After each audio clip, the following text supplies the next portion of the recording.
What's up everyone, my name is Abby, I like to read, and today I'm going to be reviewing A Soul of Ash and Blood by Jennifer L. Armentrout. So this book is the fifth book in the Blood and Ash series, so for that reason the non-spoiler part of this review is going to be pretty non-existent. Fifth book, so we've been through a lot with these characters. It's going to be kind of hard not to spoil everything. I did give this book 4 stars. My reasoning for that is I liked the book, it was fun. However, this is kind of, it's not really book 5, it's more of a book 4.5. Just because this book is mainly a series of scenes from Hawke's point of view from the first book. So not a lot progresses in the main storyline. It's really just his point of view from the first book, and we kind of get that different perspective, his thoughts on the matters of what happened in the first book. So it was cool to see that. However, we didn't really get more answers from the fourth book, so that was kind of a little disappointing. However, we are getting more books from this series.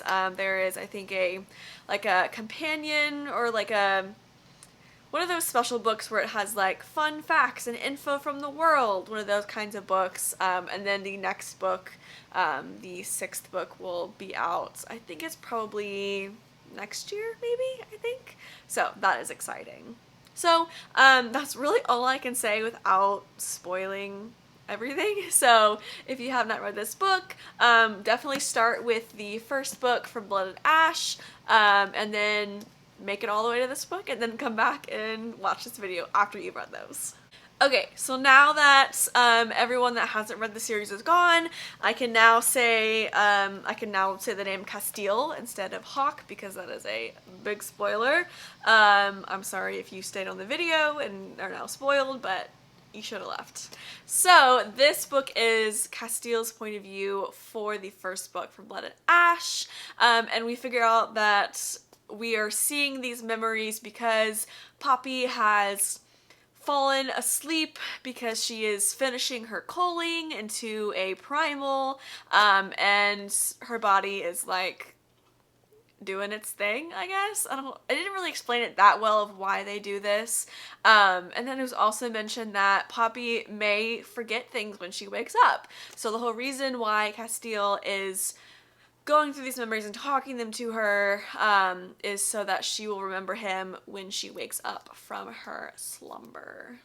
So, like I was saying before, it's kind of a filler book, which is why I only gave it 4 stars instead of 5. I love this series, but I wanted more answers. We still have questions from the last book. This series, in addition to the other series, I don't remember the series name, but it's the prequel to this series. I feel like they're starting to come together and we're gonna get crossovers, and I just really want that. Obviously, I do like seeing Castile's point of view, but I would rather have the main story. I think one of my favorite parts of this book is Castile's moments with Kieran. I love them together. I think they are amazing. They have such a good bond, such a good friendship, and I like seeing the behind the scenes of like Kieran knowing that Castile was in love with Poppy even before Castile knew it. He's just such a good friend that he just kind of knows Castile in and out. So, one question that I did get from this book, so if you've read the 4th book, you know that Castile, Poppy, and Kieran did the joining, but it wasn't just like a joining, they like had a little threesome, and it was kind of questioning in my brain of, is this like a reverse harem thing where like Poppy is with Castile, but she's also with Kieran, or is this like a throuple thing? Like, are they all together? I don't know. And I don't know if this was the first time that this was mentioned, but in this book, Castile mentioned that whenever he was getting over his, like, trauma from being captured, he was sleeping with everyone, and then it mentioned male and female. So I'm wondering if that was kind of a hint to maybe it's going to be a throuple instead of just like, Poppy being sexy with Castile and Kieran, but it's going to be kind of all 3 together. Because Castile and Kieran already have such a good bond, and I don't know if that is romantic. It seems like it's just kind of a really, really good friendship, that kind of love. But the reason I questioned that was because there was the scene where Castile walks into Kieran and someone, I think they were in the Red Pearl, and Kieran was having sex with this other female person. I don't know. She wasn't important. But Castile just like sat there and watched. So I was like, maybe could there be something there? Or is it literally he is just focused on Poppy? I don't know. We'll see, or I hope that we'll see in the next book. Something that we also learned in this book that we didn't kind of know before in the series is that now, because of the joining, Castile and Poppy can shift into cave cats. Is that what it is? Because it's not woven. Part of that was a little confused is, did they get that from her dad?